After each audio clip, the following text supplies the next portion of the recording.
كلنا اجتمعنا امبارح ان النهارده العيد وطلع النهارده واقفه. كل سنه وانتم طيبين، كل سنه وانتم في احسن حال يا رب. طبعا بنيجي في الايام الاخيره دي بنبقى عايزين حاجه سريعه جدا، والفيديو ده حقيقي مش كان بتاع النهارده. ده كان اليوم اللي كنت عامله فيه الروتين الشديد ده قوي يعني. تمام، كل سنه وانتم طيبين اول حاجه، ويا رب عيد سعيد مبارك عليكم وعلى الامه الاسلاميه وشعبنا المصري، اللهم امين. انا في اليوم ده بقى قلت هدخل التلاجة كده اجيب اي حاجه قدامي. جبت نص كيلو من اللحمه المفرومه، وبدات ان انا ابشر بصلتين كبار وصفيتهم من الميه زي ما انتم شفتوا. حطيت كيس من خلطه الكفته، وكمان نص معلقه من البيكنج باودر، وحطيت يا ست الكل، حطيت طبعا فلفل اسود اساسي معانا، وحطيت بهارات مشكله بس مش اكتر من كده. قولي لي بقى، اكيد فرشتوا امبارح وجهزتوا نفسكم ان النهارده عيد. عايزه اقول لكم ان انا ما كانش عندي احساس خالص ان النهارده واقفه كسلانه مش عارفه اعمل حاجه لحد الساعه 3، مش عارفه هعمل اكل ايه، فكان يوم غريب قوي. بصوا الحته اللي نزلت قدامكم دي، الحته البيضه دي اللي هي ضاني. بدات طبعا ان انا اديها عجن بقى على قد ما اقدر. فده طبعا ايه بيربي فيها عرق عشان خاطر ايه تبقى كفته معانا يعني، او خيوط بيضه كده. ميه البصل دي انا مش هستغنى عنها، خدتها كده وعصرت 2 من الطماطم وصفيتهم من الميه خالص. بصوا يا جماعه ان انا خدت ايه، خدت الميه بتاعتهم عشان عايزه اقول لكم ان انا حريصه جدا ان ما اتلخبطش، عشان مامتي بتزعل جدا لما بتلخبط، تفضل تقول مش عارفه تتكلمي ليه ومتلخبطه ليه كده، يا مش فاهمه ان الموضوع صعب. يلا ما علينا. حطيت معلقتين بقى كبار على ميه البصل وميه طماطم، يعني صفيت منها القشر كله. حطيت معلقتين من الزبادي، كيس خلطه من شيش طاووق، وحطيت معلقتين كبار خل، معلقتين زيت، وعصره من الليمونه. وبرده حطيت هنا فلفل اسود، وكمان بهارات مشكله. البهارات دي بتغنينا عن اي بهارات تانية، يعني بتبقى فيها يعني متجمعه بكل حاجه. يلا هدي بقى تقليبه، وهنزل بكميه الفراخ اللي معايا. الفراخ اللي معايا دي صدور على وراك يعني، ميكس كده من بعض عشان ايه يعني يظبط الكلام. تمام، هسيبهم بقى حوالي ساعة مش اكتر من كده، يعني مش هنكتر ان شاء الله.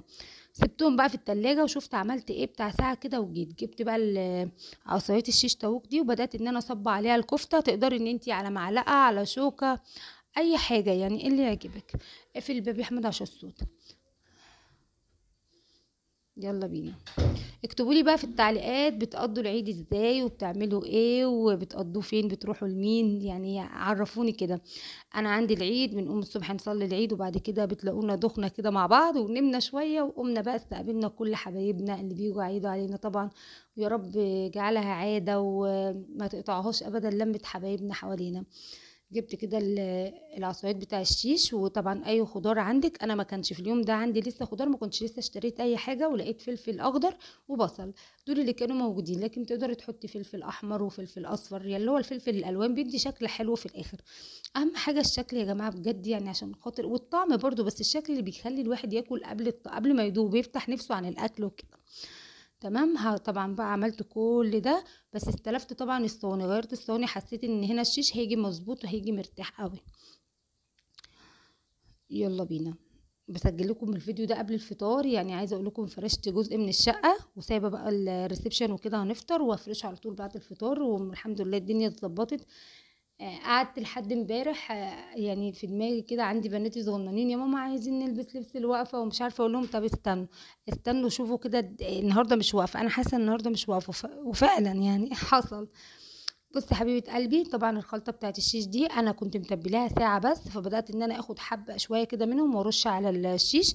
لكن ما انصحكيش ابدا ابدا لو انت متبلاه من بالليل، متبلاه فتره طويله، اوعي تعملي الحركه دي في اي فراخ، ان انت مثلا تحطي الفرخه وتاخدي التتبيله بتاعتها تحطي، لا لا، استغني خالص عن التتبيله بقى، لان هي كده بتكون اتشربت التتبيله ونزلت كل اللي فيها. تمام. بدات ان انا اجيب حته سمنه بلدي كده محترمه بنت ناس يعني، ونزلت بكل التوابل بتاعه الرز. وعايزه اقول لك احنا زي ما قلنا الرز ده بيتعمل ب100,000 طريقه. تقدري ان انت تبشري بصلايه وتحطي عليه جزر وتحطي عليه بسله، يعني خضار وكده.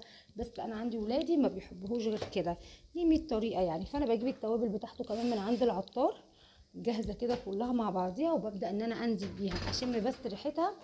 ومش دايما مش دايما بسيب الرز فتره طويله في الميه، بسيبه بتاع ربع ساعه، ولو مستعجله بشطفه وبعد كده بنزل بيه على طول وبشتغل بيه بيبقى زي الفل. ظبطت الملح بتاعه بقى وهغطي عليه.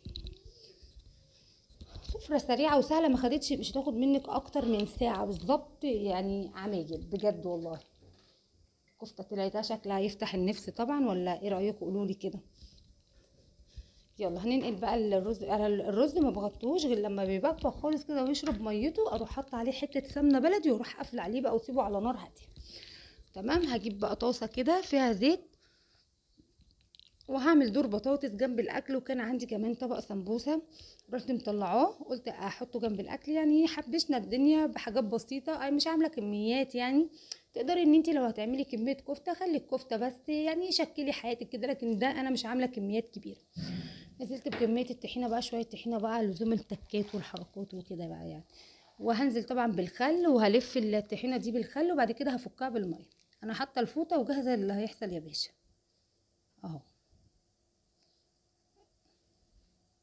استنوا هتشوفوا دلوقتي ايه اللي هيحصل. وانا ما لازم انا احط فوطه جنبي، انا بضرب كده زي ما تيجي تيجي اهو. غرقت الدنيا. يلا بينا. انا بحط على الطحينه بتاعتي ملح، شطه، كمون، مش اكتر من كده.